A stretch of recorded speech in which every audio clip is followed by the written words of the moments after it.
এই মক্কার মানুষ এতটা খারাপ, বিবাহ শাদীর কোনো ভালাই নাই, পশু জবাই করে রক্ত মাখে দেওয়ালে, নারী পুরুষ উলঙ্গ তাওয়াফ করে, মূর্তির পূজা করে, ব্যাগে কোথাও গেলে ব্যাগের মধ্যে একটা মূর্তি নিয়ে যায়। এত ভালোবাসা। আল্লাহ তাআলা এই মানুষকে হেদায়েতের জন্য সর্বশেষ এবং শ্রেষ্ঠ রহমতের নবীকে জমিনে পাঠায় দিলেন। রহমতের নবী মক্কা নগরীতে আসলেন, পরিবর্তন শুরু হয়ে গেল। 1000 বছর পর্যন্ত যে অগ্নি জ্বলতেছিল পারস্যের, সে আগুন নিভে গেল অটোমেটিক। রহমতের নবী আসছেন, দুনিয়ায় রহমতের বাতাস বইতে শুরু হয়ে গেল। খবর শুনে আবু লাহাব তার দাসী, তার বাদীকে আজাদ করে দিল, মুক্ত করে দিল। রহমতের নবী আসছেন। আস্তে আস্তে নবী বড় হতে লাগলেন। 40 বছরের আগে নবী সবার সাথে মুখ লাগায় কথা বলে হাসি মুখে, কিন্তু দাওয়াত দেয় না। দীর্ঘ 40 বছর পর্যন্ত রহমতের নবী কালেমার দাওয়াত দেন না, নামাজের দাওয়াত নাই, রোজার দাওয়াত নাই। নবী এই টাইমে বেশিরভাগ সময় বাইতুল্লাহর দূরে একটা পাহাড় আছে, হেরা পাহাড়, ওই পাহাড়ের গর্তে গিয়া নবী ধ্যান করতেন। ধ্যান আল্লাহর ভালোবাসা অর্জনের জন্য সাধনা করতেন। আমার কথাটা বুঝে থাকলে একটু জবাব দেন। বাইতুল্লাহর দাম বেশি নাকি হেরা পাহাড়ের দাম বেশি? বাইতুল্লাহর দাম। আল্লাহ কোরআনে বলেছে, ইন্না আউওয়ালা বাইতিন উযিআ লিন-নাস লাল্লাযী বিবাক্কাতা মুবারাকাও ওয়া হুদা মুবারাকাও ওয়া হুদাল লিল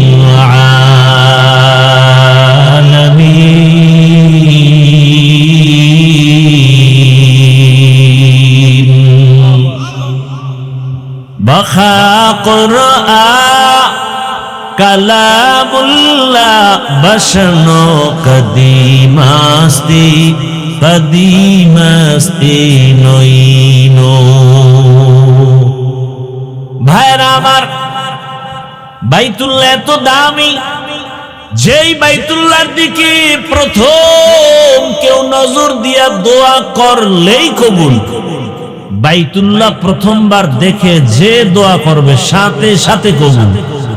আমার ওস্তাদ বলছে, কি দোয়া করলে তোমার জীবনটা ধন্য হবে।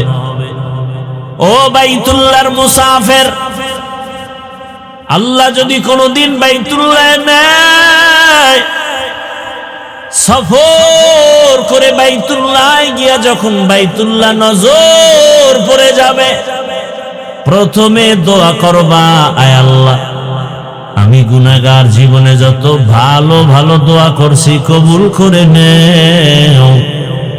সামনে যত দোয়া করব সব কবুল করে নাও। জামে দোয়া, পিছনে যত দোয়া করেছি ভালো, সামনে যত ভালো দোয়া করব তুমি বাইতুল্লাহর নজরের বরকতে কবুল করে নাও।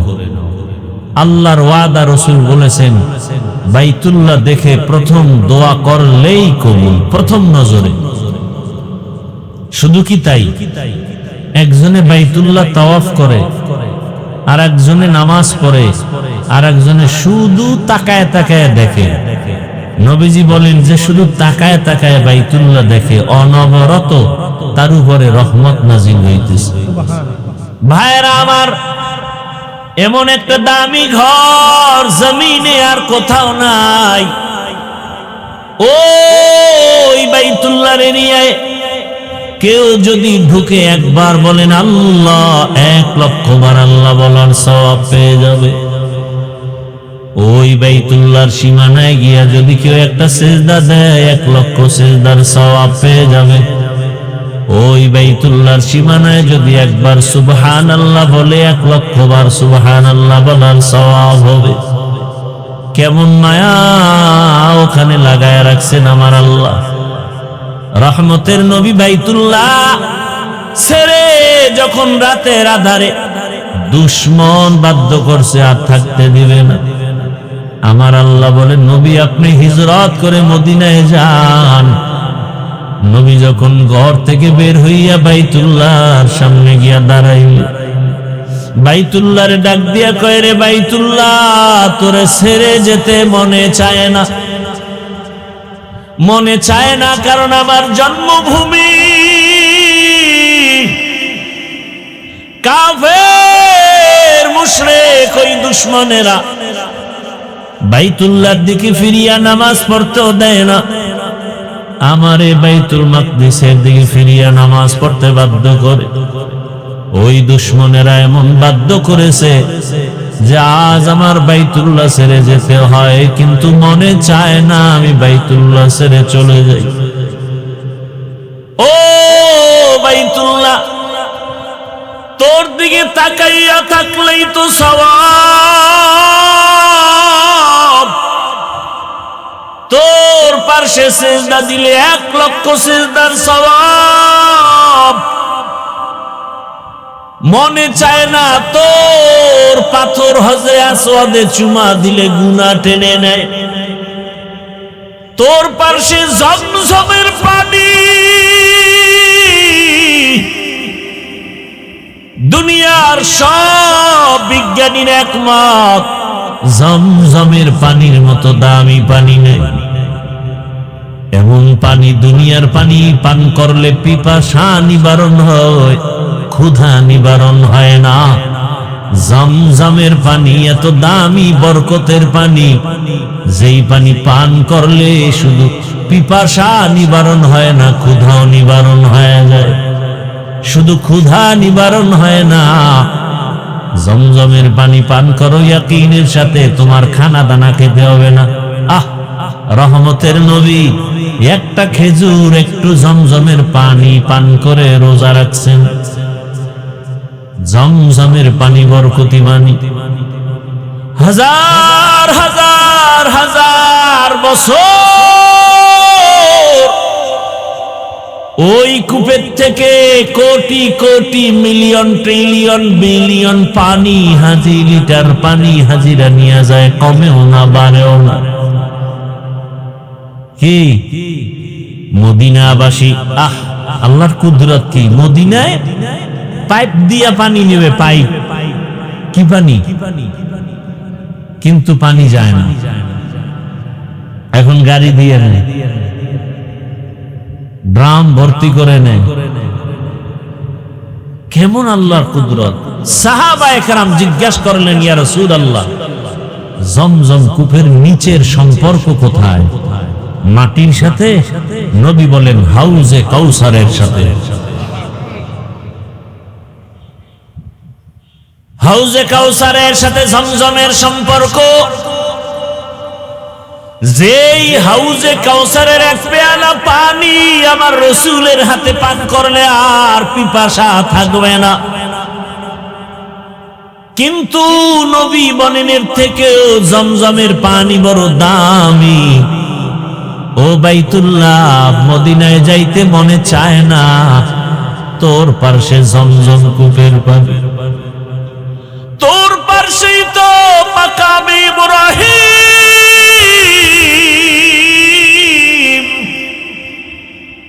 যেই পাথরে আজও ইব্রাহিম নবীজির পায়ের ছাপ লাগানো আছে।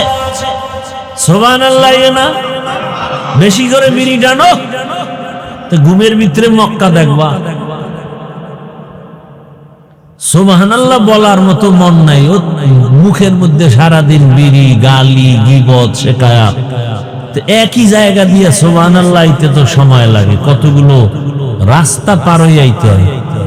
গীবতের গেট লাগানো, মিথ্যার গেট লাগানো, এটি ধাক্কাইয়া ধক্কাইয়া সুবহানাল্লাহ বাইরে তো অনেক সময়। আর নিজেরে মহাপণ্ডিত মনে করে। আল্লাহ হেদায়াত দান করুন। ও ওগো নবীর উম্মতেরা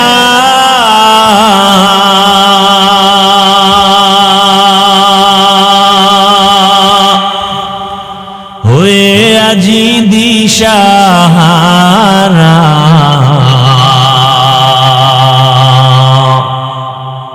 কোরআন হাদিসের চলো যখন যাহা চায় মনে, নবী বিনে কে তরফে পুলসিরত মিজানে, নবী বিনে কে তরফে পুলসিরত মিজানে, উম্মতের কান্ডারি নবী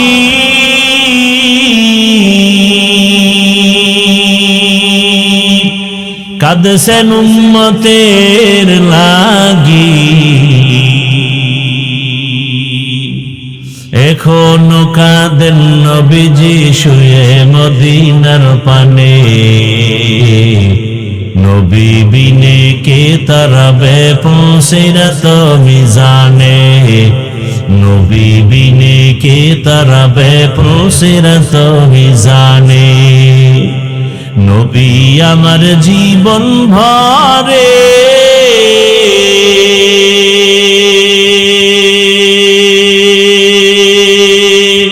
দিনের লাগি কষ্ট করে, দান দান শহীদ করিলেন উহুদেরই ময়দানে, নবী বিনে কে তরবে পুলসিরত মিজানে, নবী বিনে কে তরবে পুলসিরত মিজানে, ইমামুল আউয়ালিন আখিরিন বহরে সদকা রহমাতাল লিল আলামিন, সাইয়্যিদুল কাউনাইন খাতমুল মুরসালিন, আখির আমদ বুদে ফখরুল আউয়ালিন, শুধু ওজুদাস রহমাতাল লিল আলামিন, মসজিদে উশুদ হামারো এ জমিন, ইনদাল্লাহি আতকাকুম, আল্লাহর কাছে সব থেকে দামি কোনো পীর না, কোনো ফকির না, কোনো পাগড়িওয়ালা না, চেহারা সুন্দরওয়ালা না, টাকাওয়ালা না। আল্লাহ বলেন আমার কাছে একমাত্র দামি যার ভেতরে থাকবে তাকওয়া, হরকে দারত, খৌফে হকদার, দিল মদম, জন্নতুল মাওয়া দেহদ ওরা মাকাম, জুজবা হক চি জে মখাজ ইনসো জা, ফজলে উ আমস্তে দর জুমলা জাহা। তাকওয়া বড় দামি এক সম্পদ। আল্লাহ বারবার নবীকেও বলেন, হে নবী যার কোনো গুনাহ নাই, নবীজির গুনাহ আছে, আল্লাহ সেই নবীকে বলেন সে নবীর জন্য আল্লাহ নিজে আশিক। সব নবী রাসূল আমার আল্লাহ তাআলার আশিক, আর আমার আল্লাহ শুধুমাত্র মুহাম্মদের আশিক। সেই নবীকে আল্লাহ বলেন, নবী আপনিও তাকওয়া অর্জন করেন। ইয়া আইয়ুহান নাবিয়্যুত্তাকিল্লাহ ওয়া লা তুতি'ইল কাফিরিনা ওয়াল মুনাফিকিন।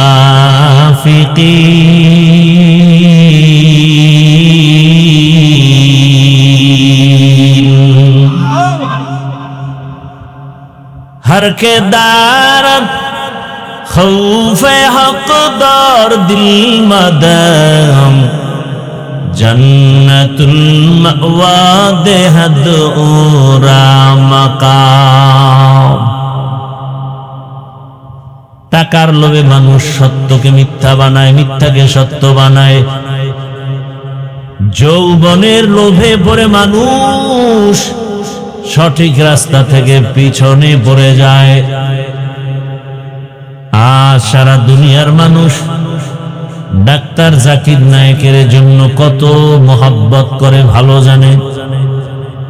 এমন মানুষ নাই যে তাকে চিনে না, জানে না কত সম্মান। অথচ আমার দেশের ডাক্তার তাসলিমা নাসরিনের নাম কেউ শুনতে চায় না। ধ্বংস হওয়ার পেছনে কারণ যৌবনের লোভ। কিসের লোভ? এই যত মানুষ পৃথিবীতে উল্টা পাল্টা চলে এই তিন লোভের কারণে আসল পথ থেকে হারিয়ে যায়। হয়তো সম্পদের লোভে, না হয় ক্ষমতার লোভে, না হয় যৌবনের লোভে। সত্যটাকে মিথ্যা বানায়, মিথ্যাটাকে সত্য বানায়। ভাই ভাইকে মেরে ফেলে, এই ঘটনা আমার দেশে নাই। কিসের লোভ? টাকার লোভ, ক্ষমতার লোভ।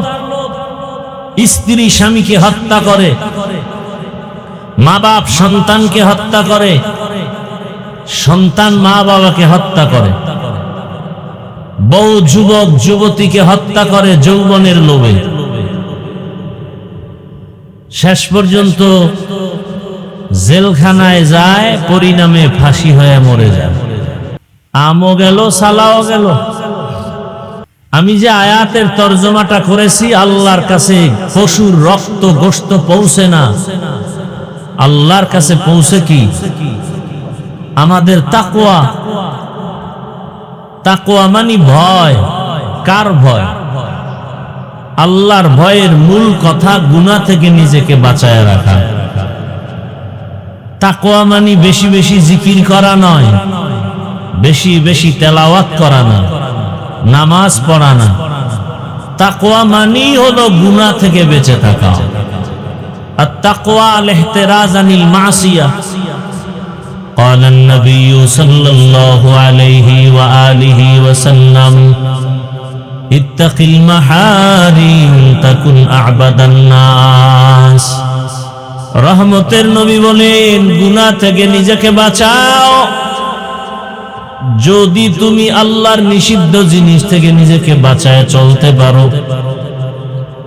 দুনিয়াতেও তোমার সম্মান বেড়ে যাবে, আখিরাতের ময়দানেও সম্মান বেড়ে যাবে। তাকওয়া মানে গুনাহ থেকে নিজেকে বাঁচাও।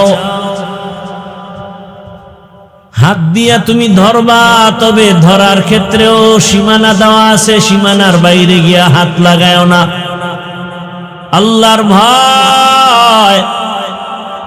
চোখ দিয়া তুমি তাকায়া তাকায়া দেখবা, দেখার মধ্যে সীমানা দেওয়া আছে, এর বাইরে তাকায়া দেখিও না। আল্লাহ চোখ দিছেন, মা বাবারে তাকায়া দেখো সওয়াব। দুটো চোখ দিয়ে আল্লাহর কোরআন তাকায়া দেখবা সওয়াব। আল্লাহর ঘর বাইতুল্লাহ দেখবা সওয়াব। এই চোখ দিয়া কোরআন তাকায়া দেখবা সওয়াব। উলামায়ে আহলে হক, যে আলেমের বয়ান শুনলে, যার কাছে বসলে আখিরাতের কথা মনে হয়, আমলের জন্য দিল তৈরি হয়, এমন আহলে হক ওলামাদের চেহারা দেখবা সওয়াব। কিন্তু আজ তুমি চোখ দুইটা দিয়া মা বাবাকেও মায়ার নজরে দেখো না, বাইতুল্লাহ দেখো না, কোরআন দেখো না, আলেম দেখো না। তুমি যখনই সময় পাও মোবাইলে তাকায় তাকায় কবিরা গুনাহ করে কাটাও। আর তুমি বলো শান্তি আসে না কেন? আমার সন্তানের উপরে বিপদ কেন? আমার ব্যবসার উপরে বিপদ কেন? ওরে বিপদ যেই পরিমাণ আসার প্রয়োজন ছিল, তার 1000 কোটি ভাগের 1 ভাগও আসে নাই। নবীদের উপরে এত পরিমাণ বিপদ। আল্লাহ পরীক্ষা নিছেন পয়গম্বর ইব্রাহিম আলাইহিস সালাম। তার নমুনা বর্তমান সামনে কোরবানি। কোরবানি আদম নবী থেকেই শুরু হয়েছে। তবে আমরা বাস্তবে যা বেশি বেশি অনুসরণ করি ইব্রাহিম নবী। বাইতুল্লাহ হাজী সাবরা হজে গিয়া মক্কায় যত আহকামাত পালন করেন, তিন ব্যক্তির স্মৃতি স্মরণ করা হয়। ইব্রাহিম আলাইহিস সালাম, ইসমাঈল আলাইহিস সালাম, আম্মা জান হাজেরা আলাইহাস সালাম। আল্লাহ রাব্বুল আলামিন জমিনটা বানাবার পরে একটা ঘর বানাইলেন বাইতুল্লাহ।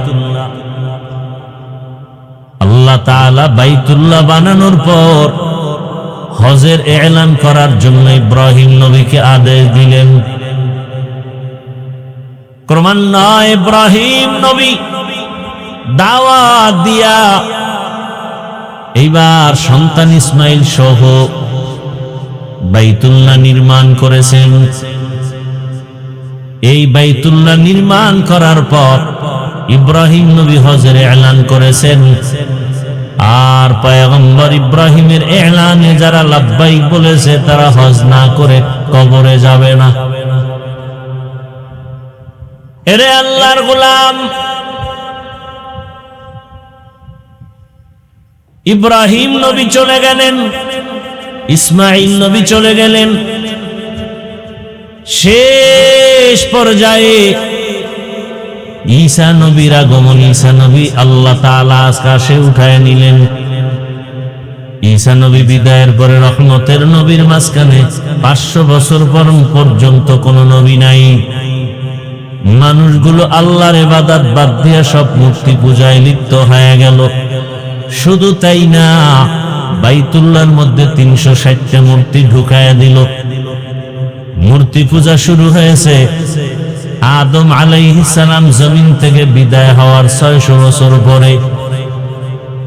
দুনিয়াতে এমন এক পর্যায় হলো, ইবলিসের ধোকায় পড়ে মানুষ মূর্তি পূজা শুরু করলো।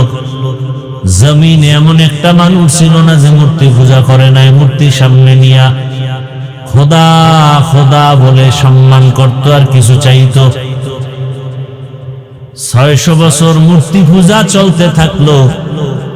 আদম নবীর বিদায়ের 1200 বছর পরে আল্লাহ পাক নূহ আলাইহিস সালামকে পাঠাইয়া দাওয়াতের কাজ করেছেন। মানুষের দ্বারে পয়গম্বর নূহ 950 বছর দাওয়াত দিয়া মাত্র 40 জন মানুষকে মূর্তি পূজার থেকে ফিরাইয়া দিলেন।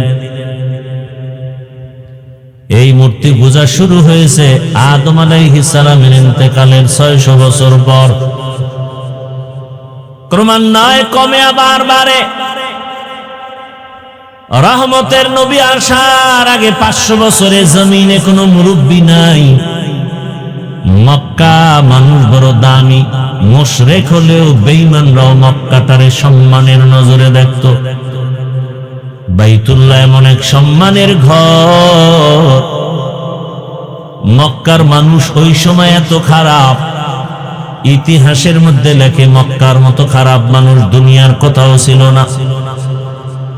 এত খারাপ, এরা নিজেরা নারী আর পুরুষ উলঙ্গ হয় বাইতুল্লাহ তাওয়াফ করে। কেন? বলে আমরা যে গুনাহ করি কাপড় চুপড় পরে, এই কাপড় নিয়ে বাইতুল্লাহ পবিত্র, ওখানে যাওয়া যায় না।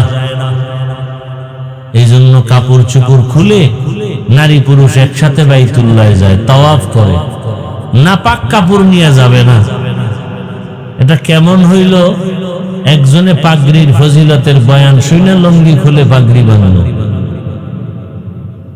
এটা যেমন হয়, বাইতুল্লাহর মতো পবিত্র ঘরে নাপাক কাপড় নিয়ে যাওয়া যাবে না মনে করে সব খুলে উলঙ্গ হয়ে বাইতুল্লাহর পাশে যায়। কতটা নিকৃষ্টতম জাহেল! এবং এরা পশু জবাই করে আর রক্তগুলো বাইতুল্লাহর দেওয়ালে মাখে, মনে করে এটাই আমাদের সফলতা। আল্লাহ আয়াত নাজিল করে দিলেন, এই মক্কার মানুষ এতটা খারাপ, বিবাহ শাদীর কোনো ভালাই নাই, পশু জবাই করে রক্ত মাখে দেওয়ালে, নারী পুরুষ উলঙ্গ তাওয়াফ করে, মূর্তির পূজা করে। ব্যাগে কোথাও গেলে ব্যাগের মধ্যে একটা মূর্তি নিয়ে যায়। এত ভালোবাসা! আল্লাহ আল্লাহ তাআলা এই মানুষকে হেদায়েতের জন্য সর্বশেষ এবং শ্রেষ্ঠ রহমতের নবীকে জমিনে পাঠায় দিলেন। রহমতের নবী মক্কা নগরীতে আসলেন, পরিবর্তন শুরু হয়ে গেল। 1000 বছর পর্যন্ত যে অগ্নি জ্বলতেছিল পারস্যের, সে আগুন নিভে গেল অটোমেটিক। রহমতের নবী আসছেন, দুনিয়ায় রহমতের বাতাস বইতে শুরু হয়ে গেল। খবর শুনে আবু লাহাব তার দাসী, তার বাদীকে আজাদ করে দিল, মুক্ত করে দিল। রহমতের নবী আসছেন, আস্তে আস্তে নবী বড় হতে লাগলেন। 40 বছরের আগে নবী সবার সাথে মুখ লাগায় কথা বলে হাসি মুখে, কিন্তু দাওয়াত দেয় না। দীর্ঘ 40 বছর পর্যন্ত রহমতের নবী কালেমার দাওয়াত দেন না, নামাজের দাওয়াত নাই, রোজার দাওয়াত নাই। নবী এই টাইমে বেশিরভাগ সময় বাইতুল্লাহর দূরে একটা পাহাড় আছে, হেরা পাহাড়, ওই পাহাড়ের গর্তে গিয়া নবী ধ্যান করতেন। ধ্যান আল্লাহর ভালোবাসা অর্জনের জন্য সাধনা করতেন। আমার কথাটা বুঝে থাকলে একটু জবাব দেন, বাইতুল্লাহর দাম বেশি নাকি হেরা পাহাড়ের দাম বেশি? বাইতুল্লাহর দাম। আল্লাহ কোরআনে বলেছে, ইন্না আউওয়ালা বাইতিন উযিআ লিন-নাস লাল্লাযী বিবাক্কাতা মুবারাকাও ওয়া হুদা মুবারাকাও ওয়া হুদাল লিল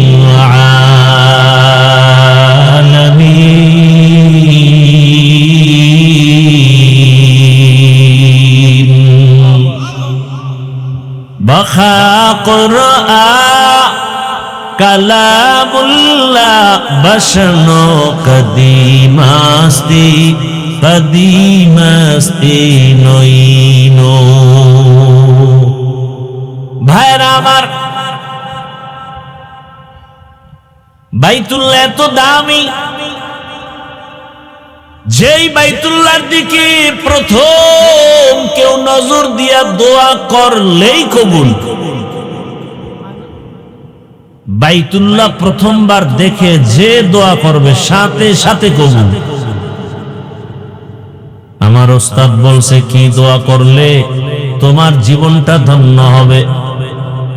ও বাইতুল্লাহর মুসাফির, আল্লাহ যদি কোনদিন বাইতুল্লাহ নেয়, সফর করে বাইতুল্লাহ গিয়া যখন বাইতুল্লাহ নজর পড়ে যাবে, প্রথমে দোয়া করবা, আয় আল্লাহ আমি গুনাহগার, জীবনে যত ভালো ভালো দোয়া করছি কবুল করে নেও, সামনে যত দোয়া করব সব কবুল করে নাও। জামে দোয়া, পেছনে যত দোয়া করেছি ভালো, সামনে যত ভালো দোয়া করব তুমি বাইতুল্লাহর নজরের বরকতে কবুল করে নাও। আল্লাহর ওয়াদা, রাসূল বলেছেন বাইতুল্লাহ দেখে প্রথম দোয়া করলেই কবুল, প্রথম নজরে। শুধু কি তাই, একজনে বাইতুল্লাহ তাওয়াফ করে, আর একজনে নামাজ পড়ে, আর একজনে শুধু তাকায় তাকায় দেখে। নবীজি বলেন যে শুধু তাকায় তাকায় বাইতুল্লাহ দেখে, অনবরত তার উপরে রহমত নাজিল হইতেছে। ভাইরা আমার, এমন একটা দামি ঘর জমিনে আর কোথাও নাই। ওই বাইতুল্লাহর এরিয়ায় কেউ যদি ঢুকে একবার বলেন আল্লাহ, 1,00,000 বার আল্লাহ বলার সওয়াব পেয়ে যাবে। ওই বাইতুল্লাহর সীমানায় গিয়া যদি কেউ একটা সিজদা দেয়, 1,00,000 সিজদার সওয়াব পেয়ে যাবে। ওই বাইতুল্লাহর সীমানায় যদি একবার সুবহানাল্লাহ বলে, 1,00,000 বার সুবহানাল্লাহ বলার সওয়াব হবে। কেমন মায়া ওখানে লাগায় রাখছেন আমার আল্লাহ। রহমতের নবী বাইতুল্লাহ ছেড়ে যখন রাতের আধারে দুশ্মন বাধ্য করছে আর থাকতে দিবে না, আমার আল্লাহ বলেন নবী আপনি হিজরত করে মদিনায় যান। নবী যখন ঘর থেকে বের হইয়া বাইতুল্লাহর সামনে গিয়া দাঁড়াইল, বাইতুল্লাহর ডাক দিয়া কয় রে বাইতুল্লাহ তোরে ছেড়ে যেতে মনে চায় না, মনে চায় না, কারণ আমার জন্মভূমি কাফের মুশরিক ওই দুশমনেরা বাইতুল্লাহর দিকে ফিরিয়া নামাজ পড়তেও দেয় না, আমারে বাইতুল মাকদিসের দিকে ফিরিয়া নামাজ পড়তে বাধ্য করে। ওই দুশমনেরা এমন বাধ্য করেছে যে আজ আমার বাইতুল্লাহ ছেড়ে যেতে হয়, কিন্তু মনে চায় না আমি বাইতুল্লাহ ছেড়ে চলে যাই। ও বাইতুল্লাহ তোর দিকে তাকাইয়া থাকলেই তো সওয়াব, তোর পাশে সিজদা দিলে 1,00,000 সিজদার সওয়াব। মনে চায় না তোর পাথর হজরে আসওয়াদে চুমা দিলে গুনাহ টেনে নেয়, তোর পাশে জমজমের পানি, দুনিয়ার সব বিজ্ঞানীর একমত জমজমের পানির মতো দামি পানি নেই।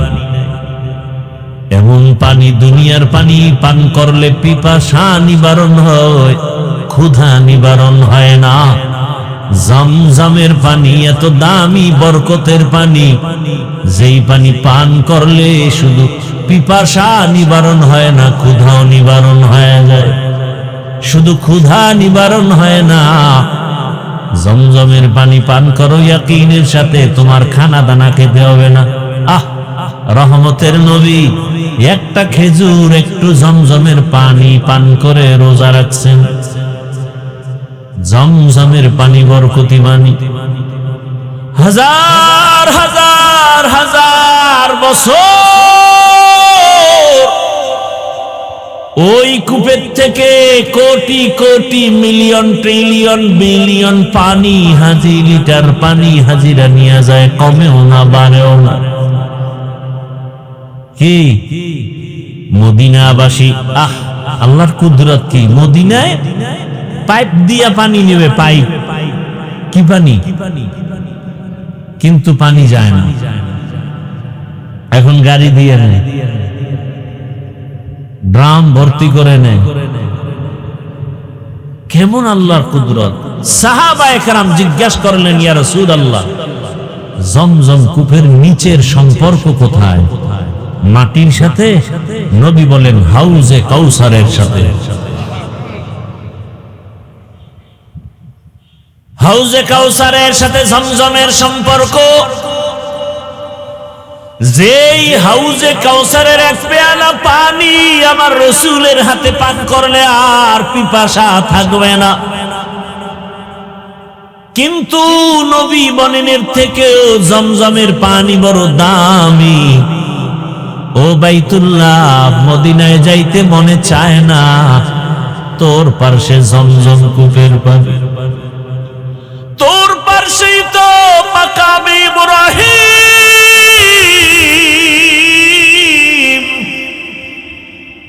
যেই পাথরে আজও ইব্রাহিম নবীজির পায়ের ছাপ লাগানো আছে। সুবহানাল্লাহ না? বেশি করে বিড়ি টানো, ঘুমের ভিতরে মক্কা দেখবা। সুবহানাল্লাহ বলার মতো মন নাই, ও মুখের মধ্যে সারাদিন বিড়ি, গালি, গীবত, শিকায়াত। একই জায়গা দিয়ে সুবহানাল্লাহ আইতে তো সময় লাগে, কতগুলো রাস্তা পার হয়ে আইতে হয়। গীবতের গেট লাগানো, মিথ্যার গেট লাগানো, এটি ধাক্কাইয়া ধক্কাইয়া সুবহানাল্লাহ বাইরে তো অনেক সময়। আর নিজেরে মহাপণ্ডিত মনে করে। আল্লাহ হেদায়েত দান করুন। ওগো নবীর উম্মতেরা,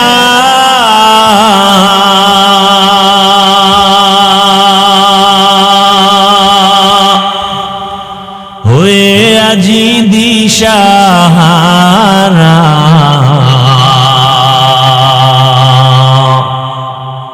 কোরআন হাদিসের চলো যখন যাহা চায় মনে, নবী বিনে কে তরফে পুলসিরত মিজানে, নবী বিনে কে তরফে পুলসিরত মিজানে।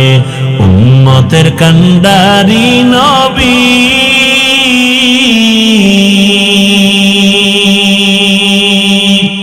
কাঁদছেন উম্মতের লাগি, এখনো কাঁদেন নবীজি শুয়ে মদিনার পানে।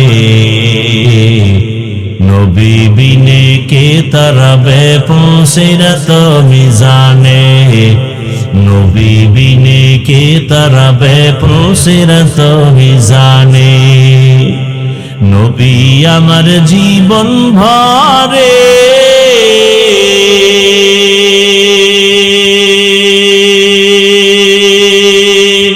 দিনের লাগি কষ্ট করে, দান দান শহীদ করিলেন উহুদেরই ময়দানে। নবী বিনে কে তরফে পুলসিরত মিজানে, নবী বিনে কে তরফে পুলসিরত মিজানে।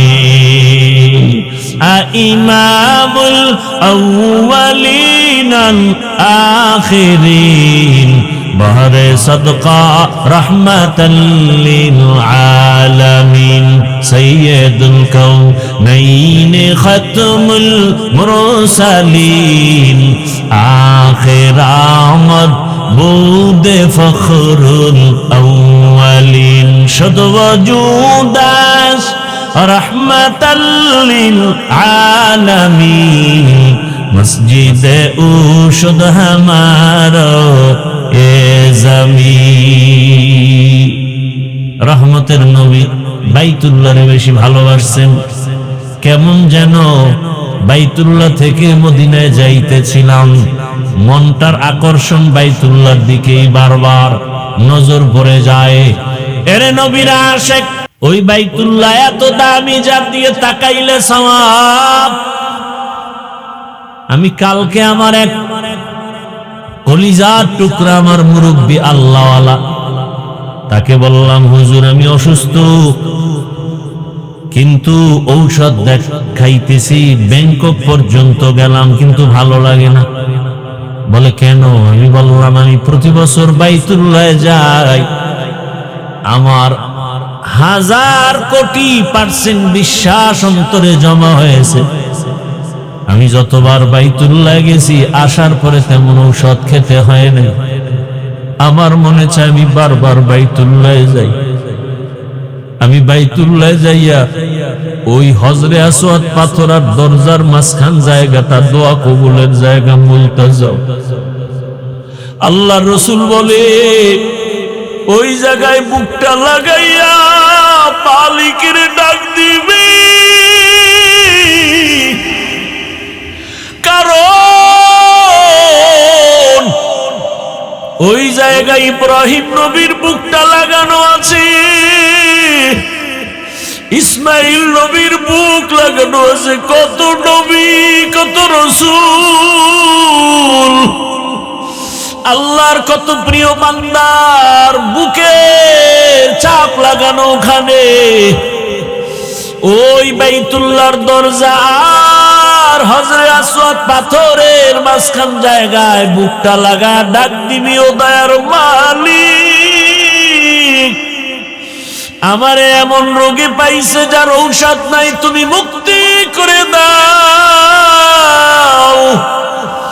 আমি খোদার কসম করে বলি এই 2-3 বছর আমি বাইতুল্লাহ যাইয়া আসি, আমার ঔষধ খাওয়া লাগে না, তেমন অসুস্থ হই না। কিন্তু আমার মনে চায় আমি ব্যাংকক পর্যন্ত ঘুরেছি, আর জীবনে কোথাও ডাক্তার দেখাইতে যাব না। হুজুর আপনি একটু দোয়া করে দেন, আমি যেন হাজিরা দিতে গিয়া প্রত্যেকবার আমার মাওলার ঘরে গিয়া হাজিরা দিয়া বলতে পারি, লাব্বাইক আল্লাহুম্মা লাব্বাইক, লাব্বাইক লা শারীকা লাক লাব্বাইক, ইন্নাল হামদা ওয়ান নি'মাতা লাক ওয়াল মুলক লা শারীকা লাক। ও বান্দরবন জেলার টাকাওয়ালা, ও ধনী ব্যবসায়ী বাবারা, চাকরিজীবীরা, কিসের টাকার ধান্দায় পড়ে আছো? ওই বাইতুল্লাহ যদি একবার যাইতে পারতা, দেখতা কি মজা।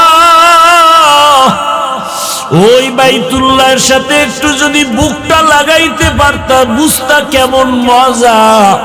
এখন তোমাকে বুঝানো যায় না, টাকা আছে, কত গরিবরা কাঁদে বাইতুল্লাহ যাবে, টাকার অভাবে যেতে পারে না।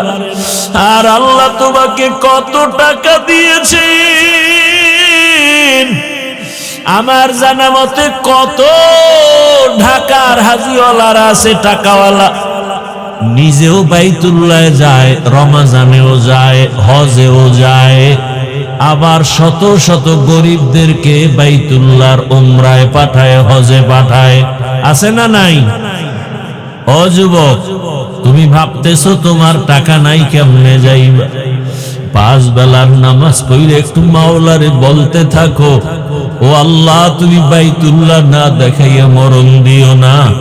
আল্লাহর কসম, টাকা লাগবে না, বিনা টাকায় বাইতুল্লাহ পৌঁছতে পারবা। ওরে 1 মিনিট চক্ষু বন্ধ করে বাইতুল্লাহর কথা ভাবলে চোখে পানি। ওই বাইতুল্লাহর ইমামদের একটু তেলাওয়াতের আওয়াজ পাইলেই পাগল হইয়া যাই। বাইতুল্লাহর ইমামদের তেলাওয়াত শুনিস, এই কপাল পোড়া মোবাইল ওয়ালারা, গান শুনিস না, ইমামের তেলাওয়াত শোন। বাইতুল্লাহর ইমামের তেলাওয়াত শুনিস, কসম করে বলি, বাইতুল্লাহর ইমামের তেলাওয়াত গুলো যখন মোবাইলে চালাইয়া বালিশে মাথা লাগায় শুনবি, দেখবি চোখের পানি পড়া শুরু হয়ে যাবে। একদিন তুই নিজেই তেলাওয়াত শুনতে শুনতে বলবি, আর গান শুনবো না, বাইতুল্লাহর তেলাওয়াত শুনবি। আমরা যারা বাইতুল্লাহ গেছি, আমার কথা আমি বলি, আল্লাহর কসম, যখনই তেলাওয়াতটার আওয়াজ কানে আসে, মনে হয় ডানা থাকলে উড়িয়া চলে যাইত। ওই বাইতুল্লাহ কেমন দামি ঘর!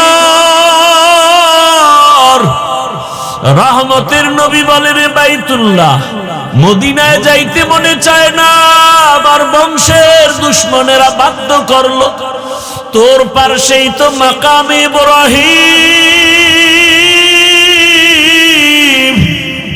ও বাইতুল্লাহ, কেমনে মদিনায় যাব? তোমার কাছেই তো হেরা পাহাড়, যেখানে আমি দীর্ঘ বছর ধ্যানে সময় কাটাইছি। ও বাইতুল্লাহ, তোমার ছেড়ে যেতে মনে চায় না, তোমার পাশেই তো ওই জাবালে আবু কুবাইস, যেই পাহাড়ে উঠিয়া ইব্রাহিম নবী হজের এলান করেছিলেন। ও বাইতুল্লাহ, তোমার পাশেই তো পাহাড় আছে জবালে রহমত, যেই পাহাড়ে আদম নবী দোয়া করছেন, আমার মাওলা ডাইরেক্ট ক্ষমার ঘোষণা দিয়ে দিছেন। ও বাইতুল্লাহ, তোমার পাশেই তো জাবালে নূর, যেই জাবালে নূরের মধ্যে আমি সময় কাটিয়েছি। ও বাইতুল্লাহ, মনে চায় না ছেড়ে যাইতে। নবী এভাবে কান্না করে করে করে করে যখন হিজরত করতে রওনা, মালিক বলছে যাওয়াই লাগবে। যখন বের হয়, নবীজি বাইতুল্লাহ থেকে বের হইয়া যেই রাস্তায় যায়, ওই রাস্তাটাকে আজও সৌদি আরব যারা উমরা হজে যাবেন, ওটার নাম তরিকে হিজরা, হিজরা রোড, হিজরতের রোড। আমি 13 সালে হজে গিয়া ওই হিজরা তরিকে হিজরার একটা নরমাল হোটেলে ছিলাম। নবীজি যায়, কিছু দূর যায়, আবার পিছনে তাকায়, বাইতুল্লাহর বড় ভাই নবী আবার সামনে হাঁটে, আবার পেছনে তাকায়, বাইতুল্লাহর মায়া। বেনামাজি হইও না রে বাবা। আমি কিন্তু এখানে এতক্ষণ বয়ান করি, একজনকেও বলি না আমার মতো টুপিওয়ালা হুজুর হয়ে যাও। আমি একবারও বলি না আমার মতো হুজুর হও, মাদ্রাসায় যাও, স্কুল বাদ দাও। আমি একবারও বলি না তাবলিগে যাও, পীরের কাছে যাও। আমি সারা বাংলাদেশে ঘুরে ঘুরে পাও ধরে ধরে বলি, বাবা চাকরি করো, পুলিশ, র্যাব, আর্মি, বিডিআরের চাকরি করো, ব্যবসা করো, বাধা নাই। তবে তুমি ওখানে থাইকা রসুলের আদর্শের মালা গলায় লাগাও, 5 ওয়াক্ত নামাজ আদায় করো। তোমার মতো কত যুবক তাকায় দেখো, স্কুলে পড়ে, কলেজে পড়ে, 5 ওয়াক্ত নামাজি আছে না নাই? বলো বাবা তুমি কেন পারবা না? তোমার মতো যুবক তাকায় দেখো, র্যাব, আর্মি, পুলিশ, বিডিআরের চাকরি করে, নামাজ আদায় করে। ও বাবা তোমার মতো চাকরিজীবী চাকরি করে, ব্যবসা করে, নামাজ ছাড়ে না। ও ব্যবসায়ী বাবারা, আপনার মতো ব্যবসায়ী নামাজ পড়ে, বলেন আপনি পারেন না কেন? ও চাকরিজীবী বাবারা, আপনার মতো কত চাকরিজীবী চাকরি করে, নামাজ পড়ে, আপনি পারেন না কেন? ও আমার কলিজার যুবক বাবারা, তোমার মতো যুবক স্কুল কলেজে পড়ে, লেখাপড়া করে, নামাজ পড়ে, তুমি পারো না কেন? ও ড্রাইভার বাবারা, তোমার মতো কত ড্রাইভার ড্রাইভারি করে, আজান হলে নামাজে দাঁড়ায়, তুমি পারো না কেন? ও পর্দার আড়ালের আম্মা জানেরা, বোনেরা, আপনার মতো কত মা কত বোন এখনো আছে, পর্দা করে, নামাজ পড়ে, স্বামীর মাল হেফাজত করে, আপনারা পারেন না কেন? আপনাদের এত সম্মান,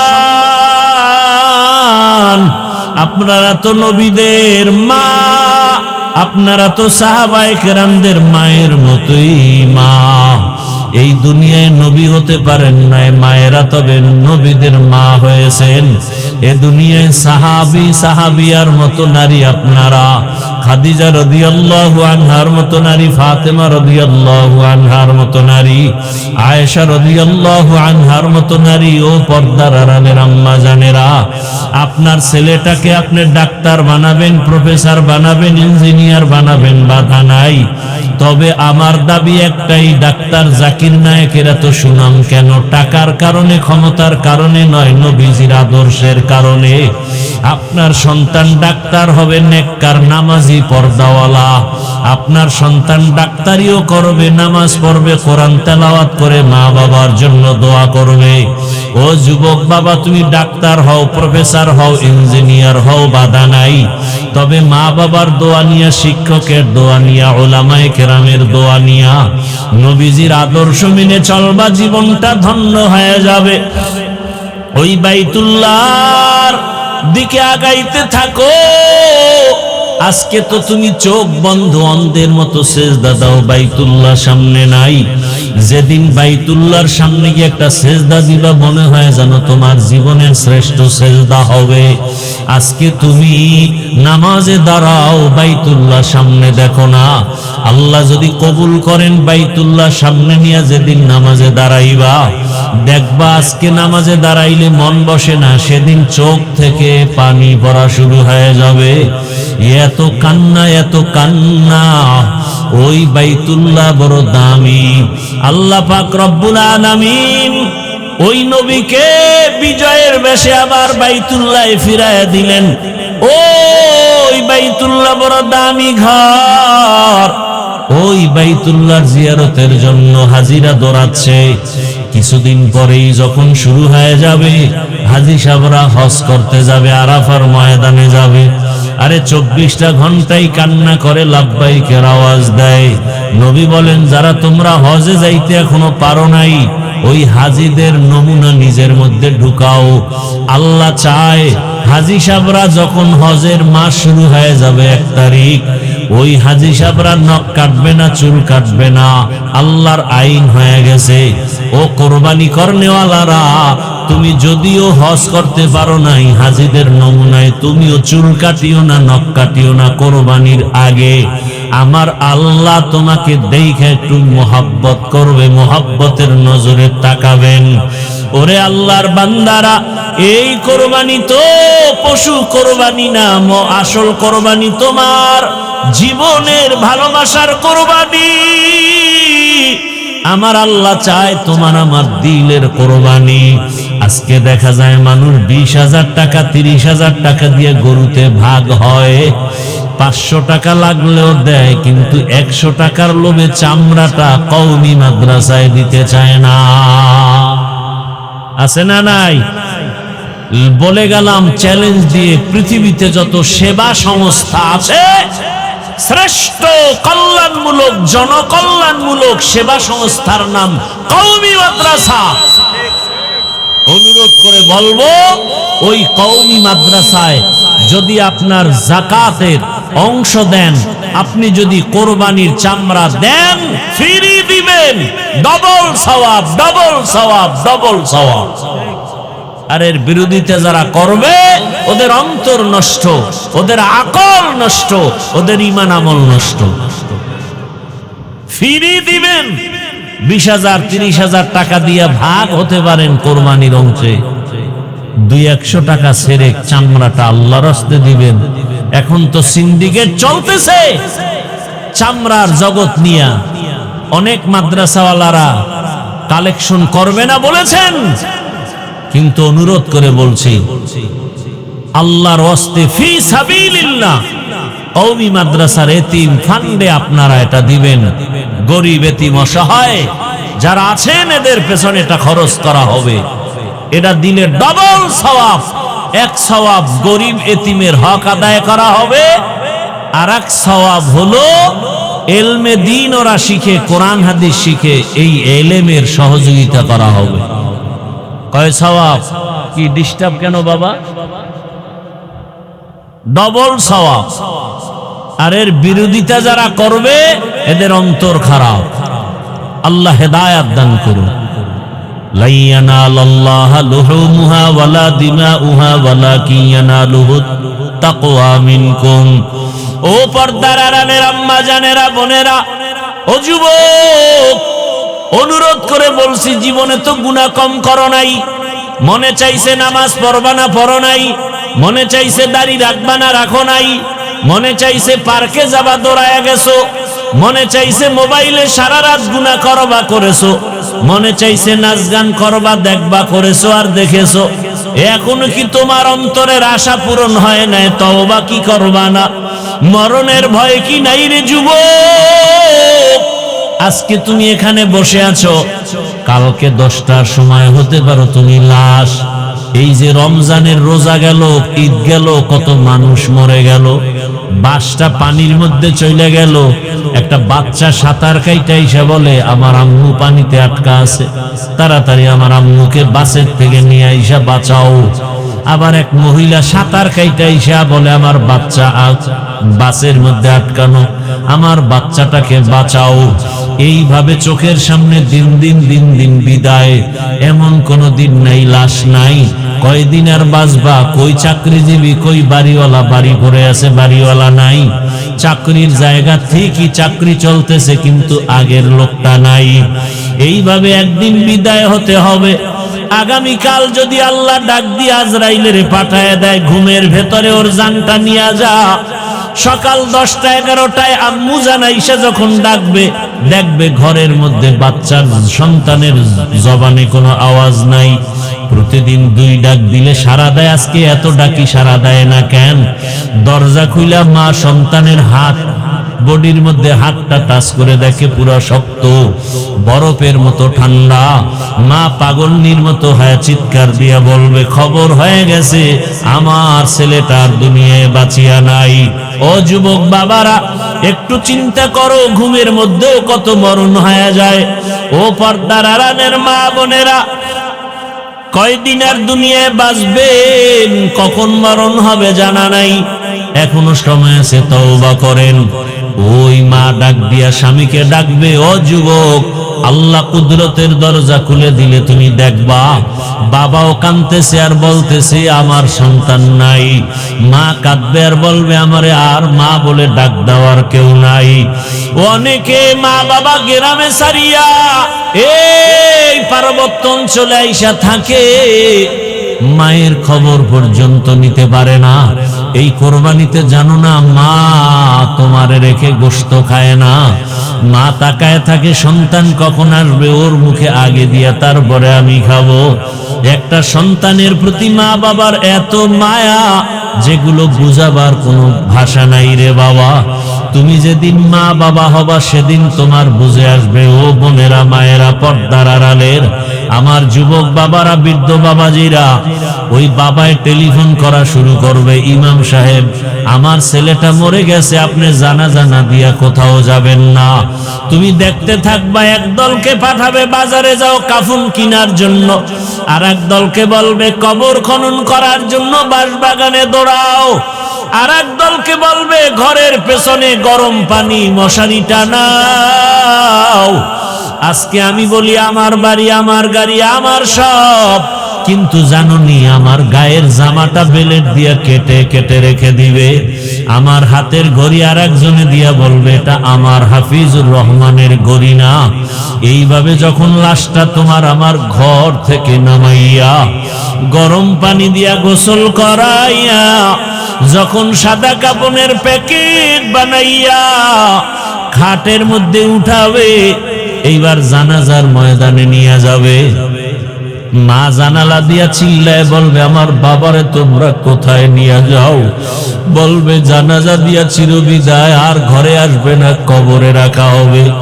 মা বলে বিদায় বেলা শেষবারের মতো একটু চেহারাটা দেখাইয়া দাও, আমার বাবার জীবনে আর দেখবো না। আমার বাবাই কই? ও আমার যুবকেরা, ওই মা বাবার সাথে বেয়াদবি করিস না। আল্লাহর কসম, ওই মা বাবার দোয়া ছাড়া আমি হাফিজুর রহমান এই চেয়ারে বসতে পারি না রে বাবা। ওই মা বাবার চোখের পানি আর দোয়ার কারণে তুমি টাকার মালিক, বাড়ির মালিক, গাড়ির মালিক, সম্মানের চেয়ারের মালিক। ওই মা বাবার কথা কেমনে ভুলে গেছো? তোমারে পরীক্ষার হলে পাঠাইয়া মা কান্না করে করে দোয়া করছে, আল্লাহ আমার ছেলেটার পরীক্ষায় কামিয়াবি দান করো। তোমার মা কত কান্না করেছে।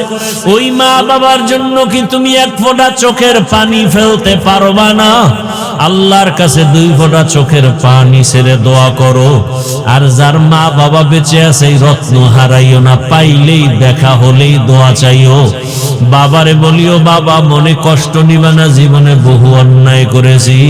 মরে যুবকরা যারা গোপনে গিয়া মায়েরে কাঁদাইছো, কত কষ্ট দিয়েছো, অনুরোধ করি বাসায় যাইয়া মায়ের হাতটা ধইরা ক্ষমা চাইয়া নিও। আর মাকে বলিও মা ওয়াজের প্যান্ডেলে তওবা করে আসছি, আর গুনাহ করব না। কিন্তু দুঃখ, অনেকে কান্না করলো, আমার চোখে পানি নাই, গুনার কারণে আল্লাহ বেজার হয়ে গেছে। মা তুমি আমার উপরে বুঝি বেজার, আমার মাথায় হাতটা দিয়া দোয়া করে দাও, আর কোনোদিন বেয়াদবি করব না। মাকে যদি বলতে পারো, দেখবা মায়ের চোখে পানি। মা বলবে বাবা আয় আয় আয়, মাথায় হাতটা দিয়া ডাকবে, ও আরশে আজিমের মালিক, আমার কলিজার সন্তানটারে তুমি কবুল করিয়া নাও। ও বাবা, ওই জানাজা পড়াইয়া যখন কবরের দেশে নিয়ে যাবে, এমন জায়গা যেখানে দিনের বেলাও কেউ যায় না, ভয় লাগে। আজকে আমার ডানে বামে, তোমার ডানে বামে কত ভক্ত বৃন্দের অভাব নাই। একা একা চলতে পারো না, কত গার্ড আইসা তোমারে আগায় দেয়। কবরে রাখার পরে এমন হালাত হবে, মাটি পাড়ায়া পাড়ায়া দিয়া যখন বিদায় হবে, ওই কবরে কেউ নাই। অন্ধকার কবরে তখন ডানে মাটি, বামে মাটি, উপরে নিচে মাটি। 2 জন ফেরেশতা প্রশ্ন করতে আসবে, রবের পরিচয় দাও, ধর্মের পরিচয় দাও, রাহমাতুল লিল আলামিনের পরিচয় দাও। যারা দুনিয়াতে নবীর তরিকা মেনে, আল্লাহর হুকুম মেনে নামাজ আদায় করবে, দাড়ি রাখবে, পর্দা করবে, আল্লাহর পক্ষ থেকে ওরা জবাব দিতে পারবে। আর আল্লাহ খুশি হয় কুদরতের আওয়াজ দিয়ে বলবে, কবরটা বেহেশতের বিছানা দিয়া দাও। কিন্তু কপাল পোড়া আমরা যারা বেনামাজি, নামাজ ঠিক মতো পড়ি না, গুনাহ করি, দাড়ি নাই, নামাজ নাই, পর্দা নাই, মা বাবার সাথে ভালো ব্যবহার নাই, এই বেনামাজি অবস্থায় যদি কবরের ডাক আসিয়া যায়, ওই কবরে যখন প্রশ্ন করা হবে, বেনামাজি একটা জবাব দিতে পারবে না, বারবার বলবে হা হা লা আদরি, আফসোস আমি কিছুই জানি না, কিছুই জানি না। নবীজি বলেন আমার আল্লাহর কুদরতের আওয়াজ, ও ফেরেশতা এই নাফরমানকে আর সুযোগ দেওয়া হবে না, ওই কবরে জাহান্নামের আগুন জ্বালা দাও। ওই কবরের মাটি দুই পার্শ্ব থেকে জোরে জোরে চাপ দিবে। আম্মা জান আয়েশা রাদিয়াল্লাহু তাআলা আনহা বলে, আমি প্রায় সময় দেখতাম আমার রাসূল আমার রুমে বসে গুনগুন করে কান্না করতেন। আমি মাঝে মাঝে জিজ্ঞাসা করতাম, ইয়া রাসূলুল্লাহ আপনি আমার রুমে বসে কান্না করেন কেন? মায়ার নবী কান্না করতেন আর বলতেন, আয়েশা হাসরের মাঠে কঠিন অবস্থার কথা মনে পড়লে আমি চোখের পানি রাখতে পারি না। যে এমন কঠিন হবে নবীরা পর্যন্ত উম্মতের কথা ভুলিয়া নিজেদের জন্য কান্না করবেন। মুসা নবী কাঁদবেন, ঈসা নবী কাঁদবেন, ইব্রাহিম নবী কান্না করবেন। ওই সময় উম্মতেরাও পাগলের মতো দৌড়াবে। সূর্যের গরম সহ্য করা যায় না, জাহান্নামের আওয়াজ সহ্য করা যায় না। কোথায় যাবে সুপারিশের জন্য? যেখানে যাবে নিরুপায় হয়ে যাবে, ব্যর্থ হইয়া সর্বশেষ এরা মুহাম্মদের তালাশ করবে কোথায় পাওয়া যায়। আম্মা জান আয়েশা বলেন, ইয়া রাসূলুল্লাহ কঠিন সময় আপনাকে কোথায় পাওয়া যাবে? নবী বলেন, আমি আমার মাওলার দরবারে মাকামে মাহমুদে সিজদায় পড়ে কাঁদবো। মুসা নবী নিজের চিন্তায় কাঁদবেন, ঈসা নবী নিজের চিন্তায় কাঁদবেন, ইব্রাহিম নবী নিজের চিন্তায় কাঁদবেন। আর আমি মুহাম্মদ আমার চিন্তায় একবারও কিছুই বলবো না, আমি বারবার কাঁদবো আর বলবো আমার উম্মত, আমার উম্মত, আমার উম্মত। ও নবীর উম্মতের দল, আল্লাহর কোরআনটা মিথ্যা মনে করিও না, নবীর কথা মিথ্যা মনে করিও না, ওলামায়ে কেরামের কথা মিথ্যা মনে করিও না।